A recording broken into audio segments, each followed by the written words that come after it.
उदल और लाखन दोनों को लगा कि अब मृत्यु सिर पर मंडरा रही है। दोनों दिल्ली दरबार में पहुंचे। चंदन के खंभे उखाड़ना आसान नहीं था। कुछ उखाड़ने लगे तो कुछ रक्षकों से युद्ध करने लगे। खंभे भी बेला तक पहुंचा ही दिए। लाख और उदल ने हाथ जोड़कर फिर प्रार्थना की, पर विधना की लिखी कौन मिट सकता है। सती ने श्राप दिया, मैं अकेली विधवा नहीं हो रही हूँ। दिल्ली से महोबे तक सब राजपूत सुहागिन 20 दिन में विधवा हो जाएंगी। कहीं भी बिछुए और पायल की ध्वनि सुनाई नहीं पड़ेगी। 20 दिन में दिल्ली पर गाज गिर जाएगी।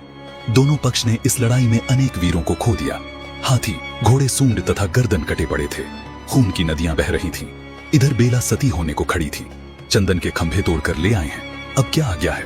उदल ने पूछा तो बेला ने कहा, 4 जगह चिता बनवाओ। महोबे के कोने पर, दिल्ली की सीमा पर, कन्नौज के धोटे पर और बलख बुखारे के किनारे पर इन्हीं खंभों से 4 चिता तैयार करा दो। उदल ने स्वीकार किया और लाखन से कहा, अब मृत्यु का समय आ गया है। सती का श्राप सत्य होगा और फिर चिताएं बनवाने चल पड़ा। दिल्ली से महोबे तक खबर आग की तरह फैल गई कि बेला सती होने जा रही है।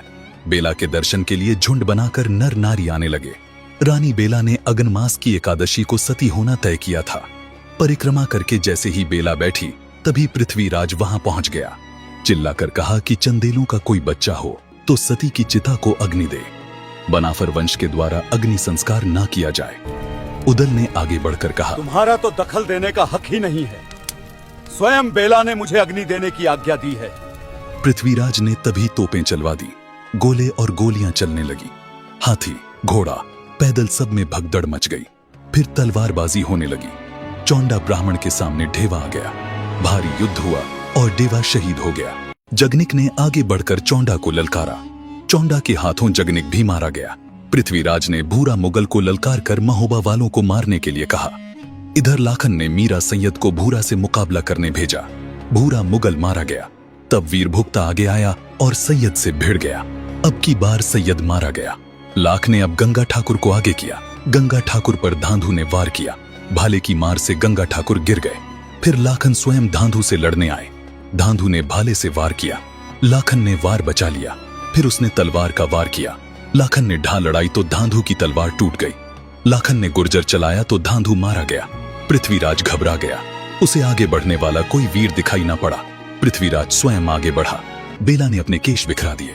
उदल को आग नहीं लगानी पड़ी। बालों से ही आग की लपटें उठने लगी। उधर युद्ध भूमि में पृथ्वीराज और लाखन आमने सामने आ गए। लाखन, हट जाओ सामने से, पीछे कदम नहीं रखूंगा। अमर तो कोई नहीं है, मैं भी मरूंगा पर तुमसे बदला लेकर मरूंगा। पृथ्वीराज ने एक साथ कमान से 22 तीर छोड़े। छाती से तीर पार निकल गए। थोड़ी देर तक लाखन यूं ही खड़ा रहा। पृथ्वीराज हैरान था, पर जैसे ही वह मुड़ा लाखन हौदे से गिर पड़ा। ढाल हाथ से गिर गई। उसे पंडित चौंडा राय ने उठा लिया। चौंडा आगे बढ़ा तो सामने उदल मिला। चौंडा ने लाखन के निधन का समाचार दिया। हाल बताकर विश्वास दिलाया। लाखन के प्राण छोड़ने से उदल के दुहक का ठिकाना ना रहा। जयचंद को, माता तिलका को और रानी कुसुमा को क्या जवाब दूंगा? वह नहीं रहा और मैं जिंदा हूं। यह कैसे हो गया? कन्नौज का दिया बुझ गया। मलखान सा भाई गया और लाखन सा मित्र नहीं रहा। उदल बेला को कोसते हुए रोने लगा। बेला ने दिल्ली, महोबा और कन्नौज 3 राज्यों के दीपक बुझा दिए। क्या इसीलिए तुमने जन्म लिया था? बेला की भविष्यवाणी वज्र बनकर गिरी। आकाश कांप उठा, धरती सिहर गई। उसी क्षण उदल ने मृत्यु को सामने खड़ा देखा और मन ही मन कहा, अब सब समझ आ गया, मेरा काल यही है। और गर्जना की, अब तू ही मेरा काल है। आजा, मैं तैयार हूं। लाल कमान उठाकर चौंडा ने अग्निबाण छोड़ा। घोड़ा पेंदुल हट गया, पर उदल के मन में एक ही भाव था, मैं तो मरने आया हूं, फिर बचने की चेष्टा क्यों? तभी चौंडा का प्रचंड तलवार वार हुआ। ढाल कटी और उसी क्षण उदल का शीश धरती पर जा गिरा। दूर खड़ा इंदल यह दृश्य देखकर स्तब्ध रह गया और दौड़कर आल्हा से बोला, भैया नहीं रहे पिताजी, उदल चाचा नहीं रहे, वे वीर गति को प्राप्त हो गए। यह सुनते ही आल्हा की आंखों में अग्नि जल उठी। उसने तलवार उठाकर गर्जना की, चौंडा पंडित, अब तेरा अंत निश्चित है। आल्हा ने 3 बार संभाले। फिर उसे हाथी से नीचे खींचकर धरती पर पटक दिया गया और उसी क्षण उदल का प्रतिशोध पूरा हो गया। पृथ्वीराज ने चौंडा राय के मरने का समाचार सुना तो स्वयं लड़ने के लिए आगे बढ़ा।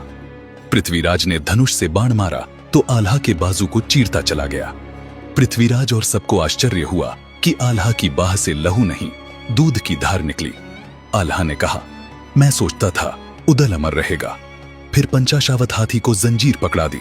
पंचाशावत ने मारा मार मचा दी। रणभूमि में केवल पृथ्वीराज, चंद बरदाई और आल्हा ही बचे। वृक्ष की ओट में छिपे थे, अतः पंचावत की मार से दोनों बच गए। आल्हा उन पर वार करते तभी वहां गुरु गोरखनाथ जी पहुंच गए। आहा ने गुरु जी को प्रणाम किया। पृथ्वीराज को देखकर आल्हा का हाथ तलवार पर गया तो गुरु गोरखनाथ ने हाथ पकड़ लिया। गुरु जी बोले, पृथ्वीराज को छोड़ दो और मेरे साथ वन को चलो। इंदल ने महोबा में समाचार दिया कि तीनों राज्यों के वंश नष्ट हो गए। इंदल भी आल्हा के साथ वन को चल दिए। सुनवा हाथी के पीछे दूर तक लटकी, पर आल्हा ने हाथी की पूंछ काट दी तो वह कुंड में जा गिरी। आल्हा इंदल गुरुजी के साथ वन में चले गए। सभी रानियों ने भी अपने प्राण गंवा दिए। सती का श्राप तो पूरा होना ही था। पारसमणि रानी मल्हाना के पास थी। यदि फिर कोई चंद्रवंशी इस भूमि पर अवतरित हो तो वह लौट आए, नहीं तो मैं तुम्हें सागर में विसर्जित कर दूंगी। राजा परिमाल ने भी प्राण दे दिए और रानी मल्हाना भी सती हो गई। महोबे का दीपक सदा के लिए बुझ गया। दिल्ली बर्बाद हो गई। कन्नौज का भविष्य समाप्त हो गया। इस प्रकार की कहानी देखने के लिए जय मां भवानी जरूर लिखें।